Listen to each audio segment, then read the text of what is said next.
कतै पुग्नु नै छैन। म हिँडेको बाटो नसकियोस्, मैले देखेका सपना नखोसियोस्, मलाई यात्रामा भेटिने कथामै मिसिनु छ, मलाई सफलता होइन सफल हुने चाहनामै जिउनु छ।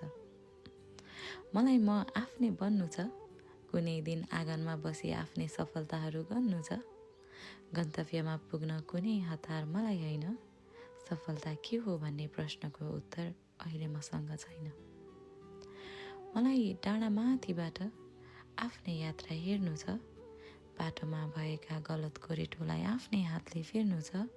हिँड्दा कहिले काँडा बिज्यो, त्यो यात्राबाट केही सिक त मैले पनि पाएकी छु।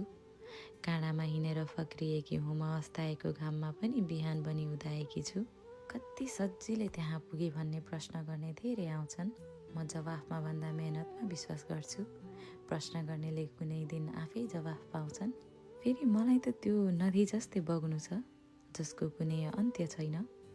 बाटोको चट्टानले रोक्न खोज्लान्, रोकिए भने त्यो म होइन।